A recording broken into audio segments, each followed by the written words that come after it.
आज के social media के ज़माने में जहाँ एवरीथिंग इज़ अबाउट नंबर्स, कितने फॉलोअर्स हैं, कितने लाइक्स हैं, कितने सब्सक्राइबर्स हैं।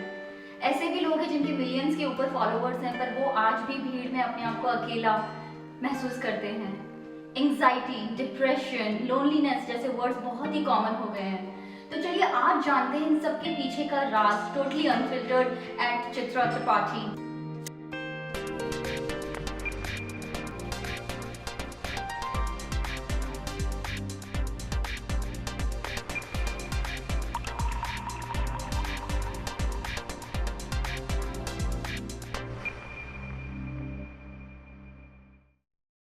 Mitra, what is not mental health? You know, we talk about our physical health. I'll tell you this very important data. At least 1 in 4 people in this world experience a mental health problem at some point in their life. इसी पे ही अगर facts की बात करें 45 million Indians को depression है, पर आज भी सिर्फ एक पर्सन 10 लोगों में से सिर्फ एक बंदा आज मेंटल हेल्थ सीख करता है, लाइक एडवाइस सीख करता है या डॉक्टर को दिखाने जाता है। ऐसा क्यों? Stigma and lack of awareness. आपने कहा स्टिग्मा है काफ़ी, पर what are awareness? Of course awareness नहीं है लोगों में, पर how do we create that awareness? हम कैसे इस चीज़ को कर्व करें या इस डिस्टेंस को या इस मार्जिन को कम करें? ADHD जैसा टर्म जो हमने पहले कभी नहीं सुना था, आजकल बहुत कॉमन हो गया है। What is the real cause behind it and why do you think it is getting all the hype? WHO की अभी लेटेस्ट रिपोर्ट के according by 2030 depression will be the first cause of any disability. आपके क्या thoughts हैं उसके बारे में? आजकल ये होता है ना कि थोड़ा सा भी प्रेशर आता है, you just name it as a stress. तो स्ट्रेस बड़ा कैजुअली यूज़ किया जा रहा है। Where do you find that point कि भाई now it is something clinical, आपको हेल्प की ज़रूरत है? Where is that boundary between normal day to day life stress and something which is way too serious, जहाँ आपको डॉक्टर की ज़रूरत है?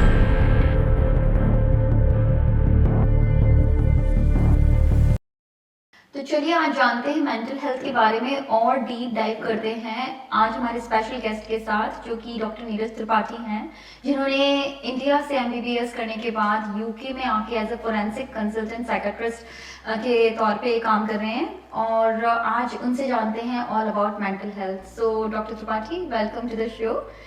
आपने तो नीरज, आपने इंडिया से MBBS करी और आपको किस पॉइंट पे लगा कि यार मुझे साइकाइट्री में जाना है और उसके लिए मुझे UK में साइकाइट्री प्रैक्टिस करनी है? At what was the turning point?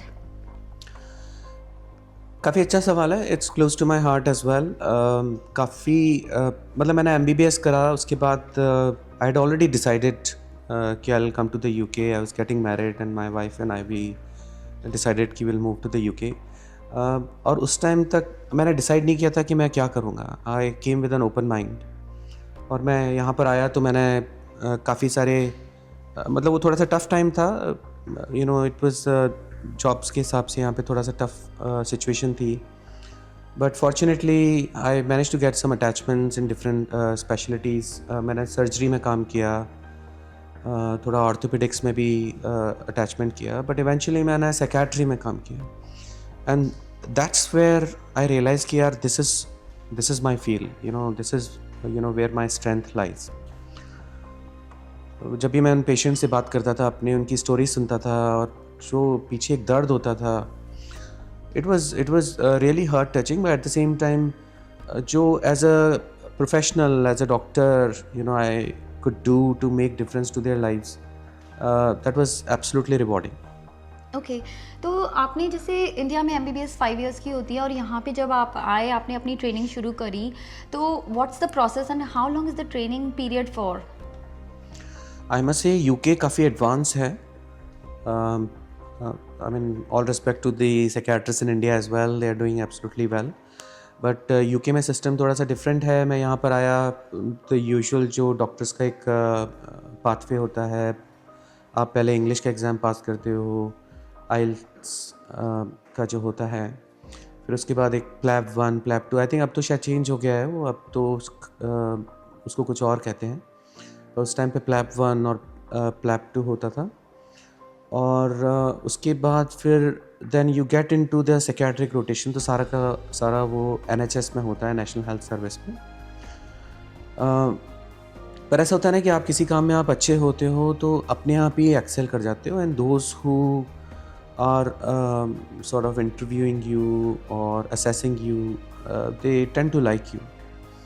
In fact बड़ी इंटरेस्टिंग सिचुएशन थी कि जब मैंने अप्लाई किया यहाँ पे, जैसे मैंने पहले बताया जॉब सिचुएशन काफ़ी टफ थी, वर्क परमिट की ज़रूरत पड़ती थी। दैट मीन्स वर्क परमिट का मतलब ये होता है कि वो आपको तब मिलेगा जब यहाँ पे लोकली इनको जो यहाँ पे जो एम्प्लॉयर्स हैं उनको कोई नहीं मिल रहा है, which is a fair system because absolutely you know जो ब्रिटिश पीपल हैं उनको they are born and brought up here, they have all the rights to access those services and those opportunities. So in that situation there were 7 candidates and there were only 3 jobs and I was one of those 7 people. और मेरे को लग रहा था, मैंने कहा यार मतलब कहाँ होगा मेरा, but again because I was so passionate about what I had been doing and I had learned a lot by the time, तो अच्छा रहा and I was so pleased कि they selected me out of those 7 people.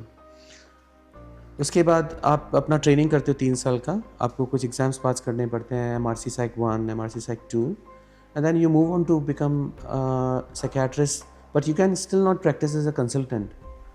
आपको और training करनी पड़ती है 3 साल की। इस पर जैसे मेरे केस में मैंने फोरेंसिक साइकियाट्री चूज़ करी। Forensic psychiatrist is a very specialist field. I don't think कि इंडिया में वो एग्जिस्ट करता है। आई थिंक ये वेस्टर्न वर्ल्ड में है, आई am sure Australia, Canada, US में है। Forensic psychiatry is a very niche field. So a psychiatrist like me, a forensic psychiatrist, हम लोग काम करते हैं particularly with those individuals who are in the criminal justice system, who are experiencing or who have experienced some kind of mental health problem. Okay, that's a very high profile या highly specialist field लग रहा है। तो चलिए बात करते हैं about the very basic question कि भाई what is mental health? Chitra, everything that we do, everything that happens around us has mental health involved in it. आप कैसे सोच रहे हो, आप सामने वाले से बात कर रहे हो, कैसे आपका इंटरेक्शन हो रहा है, आपको कैसा फील हो रहा है, आप कैसे बिहेव कर रहे हो, it all evolves around your mental health. अभी स्टैट्स की बात करें तो 1 in 6 in UK adult population suffers from depression, anxiety. आपको क्या लगता है what is the rising cause for this? I think there are 2 main reasons. एक तो अवेयरनेस नहीं है लोगों में। आप देखो कई बार आप स्ट्रेस्ड होते हो, बट आप क्या सोचते हो कि यार मैं बहुत स्ट्रेस्ड हूँ, मेरे को इसके बारे में कुछ करना चाहिए, ऐसा नहीं होता है। जनरली आप you just try to sleep it off and you try to get on with your life. एक तो अवेयरनेस नहीं है कि भाई वाकई ये एक इशू है, और अगर इशू है तो इसके बारे में कुछ करना चाहिए, और चलो आपको पता भी लग गया तो चलो करना क्या चाहिए, you know?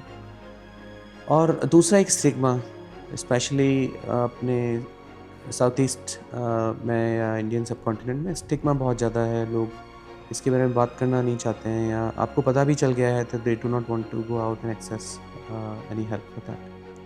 जैसे इंडिया की भी बात की जाए तो 45 million people in India also suffers from depression, anxiety and mental health disorders, पर hardly 1 in 10 goes to a psychiatrist. आपने कहा स्टिग्मा है काफ़ी, पर what are an awareness, of course awareness नहीं है लोगों में, पर how do we create that awareness? हम कैसे इस चीज़ को कर्व करें, या इस डिस्टेंस को या इस मार्जिन को कम करें?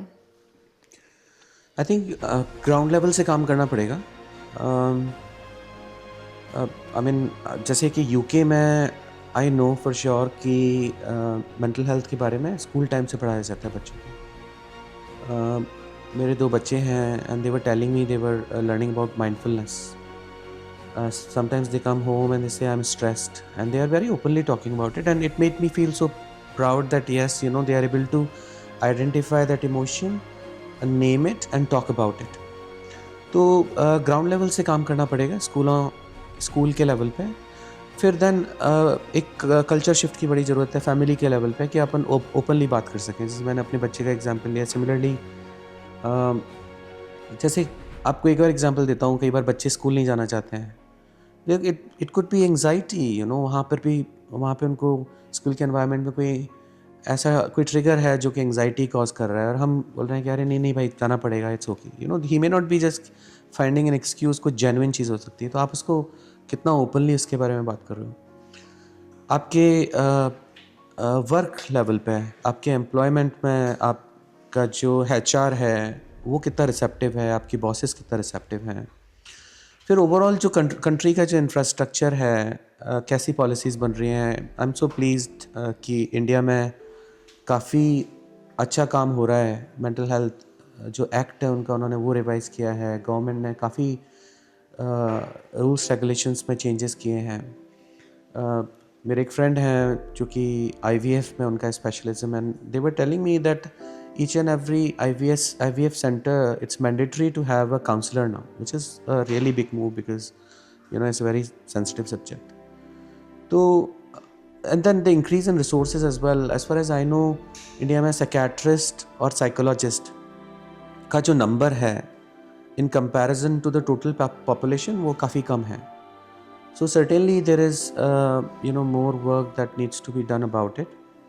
आई नो डॉक्टर्स की तो काफ़ी वहाँ पे अभी पोजीशंस बढ़ी हैं, मेडिकल कॉलेजेस काफ़ी आए हैं और PG सीट्स काफ़ी बढ़ी हैं वहाँ पे। सिमिलरली आई एम श्योर कि साइकोलॉजिस्ट का नंबर भी बढ़ना चाहिए, बट अभी वो it's a work in progress. Okay, तो this brings me to the next question कि अगर किसी को कोई मेंटल हेल्थ इश्यूज़ हो रहे हैं या कुछ सफरिंग्स हो रही हैं तो उसको साइकाइट्रिस्ट के पास जाना चाहिए या साइकोलॉजिस्ट के पास जाना चाहिए? डिफरेंस? दोनों ही इक्वली इम्पॉर्टेंट है। इट ऑल डिपेंड्स कि आप कहाँ पर हो in your journey. Generally speaking psychiatrist का रोल मतलब पहले भी आ सकता है और बाद में भी आता है। देयर आर सर्टेन कंडीशन जिसमें कि अगर आप स्ट्रेट अवे साइकियाट्रिस्ट के पास जाओगे तो अच्छा रहेगा, because they can start you on treatment. So for example there are conditions like bipolar, schizophrenia, schizoaffective disorder, जो कि काफ़ी serious conditions हैं and they need to be treated as soon as possible with medications. But then on the other hand, there are certain conditions such as depression, anxiety या general stress. तो आपको उस case में psychiatrist के पास जाने की ज़रूरत नहीं है, आप अपने काउंसलर या साइकोलॉजिस्ट के पास भी जा सकते हैं, क्योंकि उनके पास एक आर्सेनल है of therapies that they can offer to you that can help you with your condition. Talking about anxiety, what are the real causes or the main root causes behind anxiety? There are several different causes, you know, it's very difficult. If I started to name the list, it will go on forever. But anything or everything can cause anxiety. आपके work पे कोई situation हो रही है, आपकी family में कोई situation हो रही है, कोई bereavement हुआ है, या आपको ये फिज़िकल हेल्थ सिचुएशन है। कई बार हमें पता नहीं होता है, लेकिन आपको there are certain physical health situations which mimic the mental health, or sorry, the other way around. It's there are certain Emotions which triggers the physical. there is the कुछ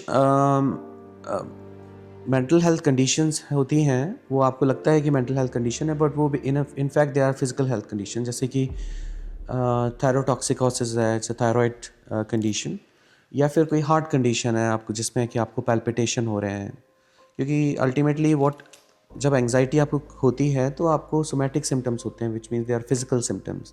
जैसे आपको स्वेट्स आ रहे हैं, आपका दिल बहुत तेज़ी से धड़क रहा है, बहुत फास्ट बीट कर रहा है, आपको टमी में चर्निंग हो रही है, आपको स्वेट्स आ रहे हैं, तो आपको ऐसा लगता है कि ये कोई फिज़िकल हेल्थ कंडीशन है। सॉरी, आपको लगता है कि ये एंग्जाइटी है, but it could be because there is some problem with the heart, or you know, as I said, theratoxicosis. Okay.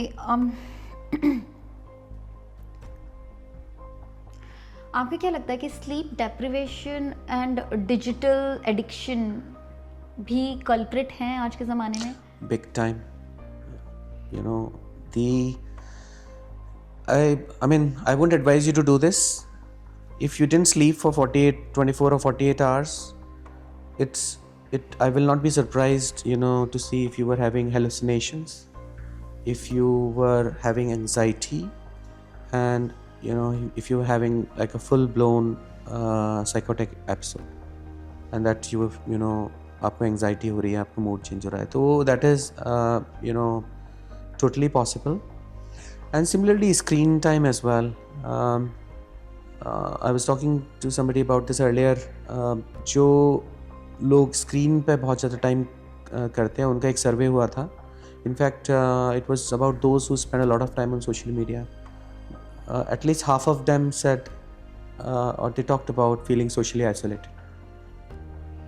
Okay, that's very interesting.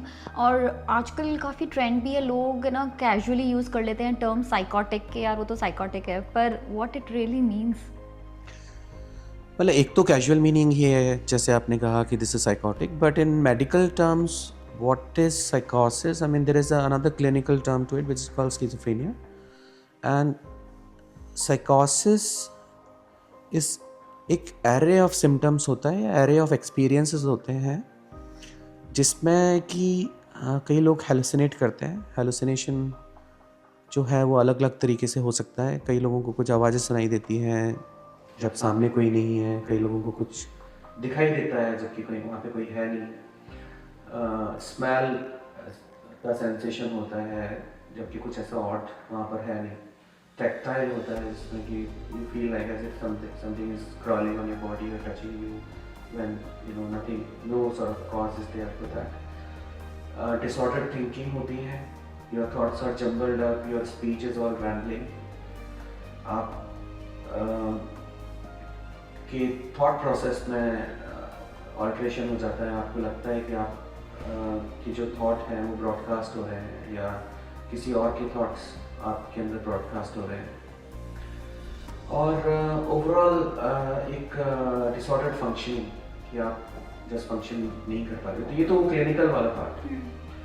बाकी तो लूजली मतलब साइकोसिस तो मतलब ऐसा कुछ है नहीं, but it's just being used loosely. और जो सिम्टम्स आपने बताया वो काफ़ी सुनने में डॉन्टिंग से लग रहे थे, मतलब डर लग रहा था वो सुनते सुनते जो आप बता रहे थे. तो with your experience working in psychiatry for almost more than 20 years now, do you think कि वाकई इन सब चीज़ों का ट्रीटमेंट है क्लिनिकली? बिल्कुल है. और पहली बात तो अंडरस्टैंडिंग, अगेन जैसे इंडिया में तो काफ़ी स्टिग्मा है. I remember I visited my village in India once, and somebody figured out that I was a psychiatrist in the UK. तो वो अपने बेटे को लेकर आए, and he was I would say 30 साल की उम्र होगी कम से कम. और they were describing कि भाई उसको वो जो डिस्क्राइब कर रहे थे बेसिकली इन सेंस वो बाइपोलर अफेक्टिव डिसऑर्डर था, विच मीन्स कि मूड वेरिएशंस होते हैं कि एकदम से आप रिलेटेड हो, आपको लगता है आप ओवर द मून, आप बहुत ही सुपर पावरफुल हो, आप काफ़ी ग्रैंडियस हो जाते हो. And then you have phases of depression as well. तो उस लड़के को इस तरह का कुछ था. अब मेडिसिन स्टार्ट करी साइकियाट्रिस्ट ने, उसके 5-6 महीने बाद उन्होंने मेडिसिन बंद कर दी कि भाई अब तो ये ठीक हो गया. तो what I am trying to say is कि आसानी से ट्रीट हो गया, बट आसानी से रिलैप्स भी हो सकता है. तो ट्रीटमेंट है as long as you seek the help, और जब आपको हेल्प मिली है तो उसको आप फॉलो करो. It's very much treatable. But is it something that आपको ऑनगोइंग ट्रीटमेंट लेना पड़ेगा? It depends on the severity of the condition. In some cases आप मेडिसिन लेते हो और वो जो कंडीशन है जैसे स्किज़ोफ्रेनिया वगैरह है, मतलब हमारा जैसे स्किज़ोफ्रेनिया में जो है 3-3-3 का रूल होता है, विच इज़ कि 1/3 of the people they improve completely, they stop their medication, they don't need it again. Then another 1/3 उनको 2-3 बार लगता है, उसके बाद वो ठीक हो जाते हैं. And then 1/3 they have to take the medication forever, उनको फिर भी symptoms हो सकते हैं. ADHD जैसा टर्म जो हमने पहले कभी नहीं सुना था, आजकल बहुत कॉमन हो गया है. What is the real cause behind it and why do you think it is getting all the hype?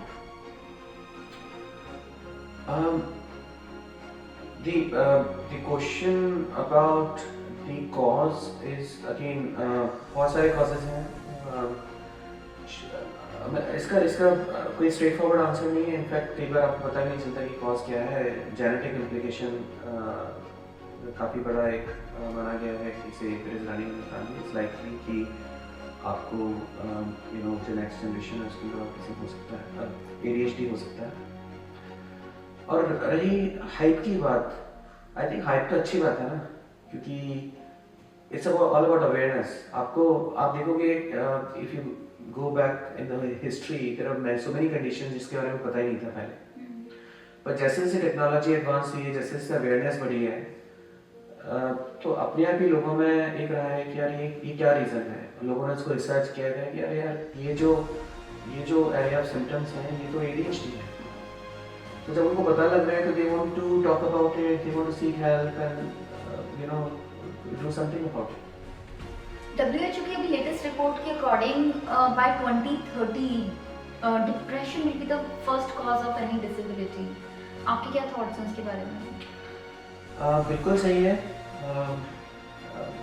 At least I think आपने भी अपना डेटा वगैरह आपने पहले बताया था. तो जो बर्डन ऑफ जो मेंटल हेल्थ है ओवरऑल और डिप्रेशन एंड एंजाइटी उसमें सबसे मेन कॉज है. उनका disease burden is more than the combined disease burden of any cardiovascular disease, diabetes and cancer. Oh my god, it is so threatening. It is absolutely. It's high time that people do So something. what would be the first step anyone should take कि अगर किसी को थोड़ा सा भी feel हो रहा है या फैमिली मेंबर को लग रहा है उनकी फैमिली में भी सफर कर रहा है डिप्रेशन एंजाइटी इन सबसे, like what should be the first call of action? The call of action is, I mean, there are two things in this. Firstly, whether you really know कि भाई आप कुछ करना चाहिए, क्योंकि वो पार्ट भी I'm sure कि आपके ऑडियंस को it's really important to understand कि आपको क्या एक्सपीरियंस हो रहा है और ये क्या चीज़ है, you know. तो one is to identify your emotions and feelings and thoughts and then naming them कि यार मेरे को ये चीज़ हो रही है, क्योंकि उससे क्या आपकी इंसाइट बढ़ गई कि यार मेरे को ये हो रहा है. एंड दूसरी चीज़ है जैसे कि इमेजिन करो कि आपकी लाइफ ना एक सर्टेन एक वेवलेंथ पे चल रही है और सर्टेन उसमें वेरिएशंस आ रहे हैं. स्ट्रेट लाइन तो किसी के लिए नहीं होती है लाइफ ना, सबके थोड़े से वेरिएशंस होते हैं. बट उसमें अगर वो वेरिएशन ज़्यादा हो रहे हैं, ज़्यादा पीक्स एंड ट्रॉप्स हो रहे हैं, अब वो कि यार कुछ गड़बड़ है, कुछ करना चाहिए इसके बारे में. Of course you know talk to your loved ones, you know जिसमें आप कन्फाइड कर सको, जो आपको जज ना करे. तो that family support is very important. You know research is very clear that those who have support from their family and friends and from the social network, they tend to recover far more sooner. And then at the same time, then you know, do your research. Abhi, as I said earlier, काफी resources available हैं through online therapies, and in fact online consultations as well, and just you know going out and seeking help from a doctor. That's very interesting. Sorry, I had a question now and I'm really yeah, I got that is very interesting. You just you know told us, oh, sorry, cancel. That's very interesting insight, Neeraj. पर एक question जैसे आपने बोला ना कि you need to be aware, where do you identify, आपको पता कैसे चलेगा कि यार this is just a normal life, या आजकल ये होता है ना कि थोड़ा सा भी प्रेशर आता है you just name it as a stress. तो स्ट्रेस बड़ा कैजुअली यूज किया जा रहा है. Where do you find that point कि भाई now it is something clinical, आपको हेल्प की जरूरत है. Where is that boundary between normal day to day life stress and something which is way too serious जहां आपको डॉक्टर की जरूरत है? आई थिंक इतना मुश्किल नहीं है. Maybe I work in this field so maybe it's easier for me to say, but I still feel कि इतना मुश्किल नहीं है, as long as you are aware you know about those changes. जो clinical जो जैसे clinical diagnosis या clinical depression anxiety की हम बात करते हैं, तो आपको अपने लाइफ में चेंजेस पता लगेंगे कैसे कि say for example if you are a married person, are you having difficulties in that relationship, you know in interacting with your other half, interacting with your kids. आप क्या अपना टाइम स्पेंड कर पा रहे हो, क्या आप फिजिकली तो चलो प्रेजेंट हो, बट क्या आप मेंटली प्रेजेंट हो, you know, when you are spending time with them. Similarly आप वर्क पे कैसे हो, आप की प्रोडक्टिविटी कैसी है, आपके whether people are complaining you know about the way you are working, आप एक्स्ट्रा करिकुलर एक्टिविटीज़ हैं वो फॉलो कर रहे हो कि नहीं कर रहे हो, तो बहुत सारी चीज़ें हैं। बट ये it goes back to the insight कि वो जब चीज़ें हो रही हैं तो are you very aware of it कि यार ये मेरे साथ ये चीज़ें हो रही हैं। तो then how do you make yourself aware? आपको पता ना क्या करो आप? I mean, the main thing is, you know, right, जैसे मैं पहले बता रहा था कि if it becomes a part of you कि यार कुछ भी अगर इस तरह का चेंज होता है तो I need to do something about it. It comes through the practice कि भाई आपका baseline क्या है, कि भाई मेरा एक ये रूटीन है, मैं इस तरह से अपनी लाइफ जीता हूँ, बट उसमें कुछ भी चेंजेस आ रहे हैं तो that's how you know I need to figure out कि यार you know अभी कुछ ठीक नहीं है। बट बीइंग अवेयरनेस का बीइंग अवेयर का एक और भी तरीका है कि you know training your mind. So example हम लोग अपनी लाइफ की भागदौड़ में कई बार हम ध्यान नहीं देते हैं इन चीज़ों पे, but you know being mindful and that can be practice through meditation and things like that. So are you an advocate कि भाई सबको mindfulness, journaling और meditation sort of things करनी चाहिए? मतलब what is the proof कि हाँ ये really help करते हैं हमें? नहीं, अभी तो काफ़ी डेटा आ चुका है। Mindfulness definitely works. Mindfulness, meditation, they are interchangeable kind of terms. Basically what it means is कि आप कितना अवेयर हो, जो आपके थॉट्स हैं, जो आपके इमोशंस हैं, जो सेंसेशंस हैं। So when you can master your brain in doing that, it always helps you in every kind of situation, including you know अगर आपकी कुछ changes आ रहे हैं आपकी mental health में तो वो भी आप बड़े आसानी से pick कर सकते हैं। UK में 1 in 100 children suffers from autism. So what is autism and how do someone recognize as parent और उसका क्या treatment होता है? So autism जिसको कि हम न्यूरोडाइवर्सिटी भी बोलते हैं, ऑटिस्टिक स्पेक्ट्रम डिसऑर्डर पे आता है। It's a part of the neurodiverse जो डिसऑर्डर्स हैं वो है। So there are 2 or 3 main symptoms of autism. One is the reciprocal communication कि भाई आपने मुझसे सवाल किया, फिर मैं उसको कैसे इंटरप्रेट कर रहा हूँ और कैसे उसका जवाब दे रहा हूँ। तो उसमें वो जो 2 वे जो कम्युनिकेशन है उसके अंदर प्रॉब्लम आती है। एक सोशलाइजेशन में प्रॉब्लम आती है। फिर उसके बाद उसके जो सेकेंडरी जो इफेक्ट्स होते हैं इन दोनों चीज़ों से रिलेटेड कि भाई जब आपने मुझे इसको सवाल पूछा, मेरे को समझ में नहीं आ रहा है कि वो सवाल क्या है, मेरा अपना इंटरप्रिटेशन है और मैं उसका जवाब दे रहा हूँ अपने अंदाज में। उससे जो एक एंग्जाइटी होती है वो ऑटिज्म का पार्ट बन जाता है। कई बार वो एंग्जाइटी बढ़ के मेल्टडाउन्स में कन्वर्ट हो जाती है, जिसमें कि काफ़ी सिवियर बिहेवियर्स हो जाते हैं। तो these are कुछ मैनरिज्म्स होते हैं जैसे autistic people, there are some very high functioning autistic people because they are very highly focused but they are not able to switch the lane. So for example एक बड़ी अच्छी analogy है कि autistic people are more like highway, you know car on highway जो कि सीधी सीधी भागती हुई जा रही है एक डायरेक्शन में, एंड नॉर्मल जो ब्रेन होता है वो आप गलियों में ड्राइव कर रहे हो, इधर टर्न लिया उधर टर्न लिया और सामने वाले से बचाया, तो इस तरह से होता है। ऑटिज्म का मेनली बचपन में आपको पता लगने लग जाता है, जब स्कूल में आप जाते हो, स्कूल की रिपोर्ट से आपको पता लगने लग जाता है, आपके घर में आपको पता लगता है कि बच्चे के कितने फ्रेंड्स हैं, क्योंकि जनरली वो थोड़ा सा सोशली आइसोलेटेड होते हैं कम्युनिकेशन डिफिकल्टीज की वजह से। वो काफ़ी प्रीऑक्यूपाइड होते हैं क्योंकि वो काफ़ी उनका फोकस एक पर्टिकुलर चीज़ पर ज़्यादा रहेगा, दूसरी चीज़ पर शायद ना रहे, और कई बार वो जो एंग्जाइटी और जो बिहेवियरल एलिमेंट्स भी आ जाते हैं तो उससे फिर पता चलता है। आपने ट्रीटमेंट की बात करी, I wouldn't say, I mean I don't think it's fair to say कि ट्रीट हो सकता है कि नहीं हो सकता। ऑटिस्टिक पीपल जो होते हैं वो एक स्पेशल ग्रुप ऑफ पीपल है। और आजकल जो नई तरह की जो सोच है वो ये है कि उसको एक अलग स्पेशल ग्रुप ऑफ पीपल की तरह से देखना चाहिए। तो इस स्पेशल ग्रुप ऑफ पीपल के हिसाब से आपको special condition, special way of communication, special environment आपको क्रिएट करना पड़ेगा।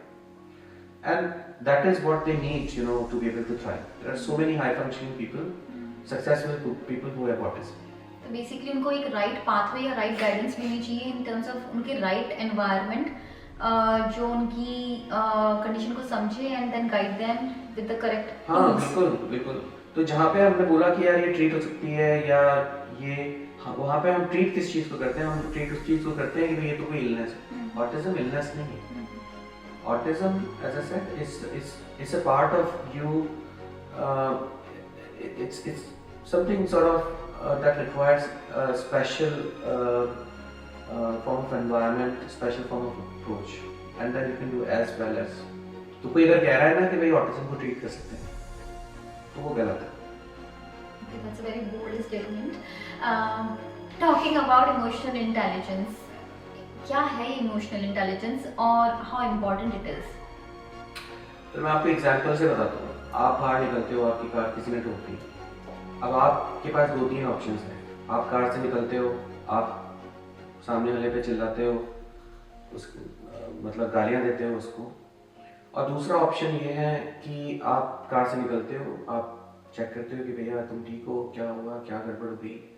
आप इंश्योरेंस के डिटेल्स एक्सचेंज करते हो, वो सामने वाला अपने निकल जाता है, आप अपने निकल जाते हो। दोनों में क्या डिफरेंस है? कि आप उस कंडीशन को अपने ऊपर हावी नहीं होने दे रहे हो। हाँ, that is what emotional intelligence is. So all of us, we have emotions. It's like flying a plane. आपके पास एक, I don't know क्या बोलते हैं equipment, the pilot is trying to sort of steer the plane, keeping at a certain height. वो ना तो इधर जाने दे रहा है ना उधर जाने दे रहा है। बट होता यही है, कार के साथ भी होता है। आप स्टीयरिंग छोड़ दो, कार इधर जाएगी, इधर जाएगी, इधर जाएगी, right? So emotional intelligence is how are you driving your emotions. कैसे उनको आप बेसलाइन पे वापस लेकर आ रहे हो, कैसे डिफरेंट डिफिकल्ट सिचुएशंस में आप उनको मैनेज कर रहे हो।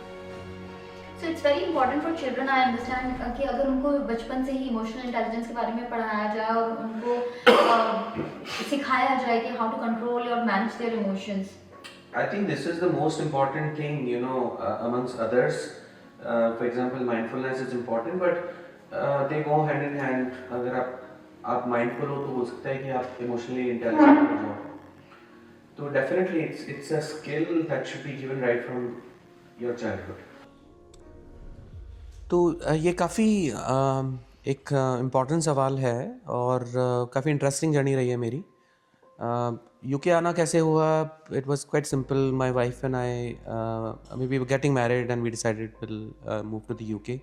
पर जब मैं आया तो मैं काफ़ी एक ओपन माइंड से आया था यहाँ पर, and I tried different specialities जैसे सर्जरी, ऑर्थोपेडिक्स, एंड इवेंचुअली मैं साइकेट्री में आया। और जब मैं साइकेट्री में आया तो I absolutely fail in love with it, क्योंकि एक तो होता है कि आप क्या करना चाहते हो और दूसरा होता है कि आपका स्किल सेट क्या है। It was a perfect marriage between those two. Listening to the stories of those people I saw, and the fact that I was able to make so much of difference to their lives, it was really heart touching and it was absolutely rewarding as well.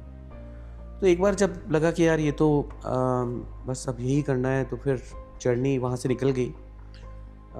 As a part of my journey मैंने PLAB 1, PLAB 2 इस तरह के कुछ exams पास करे। मुझे GMC जो general medical council है उसका रजिस्ट्रेशन मिला। वो एग्ज़ाम जैसे अभी किसी को आना है तो वही एग्ज़ाम्स अभी देने पड़ेंगे।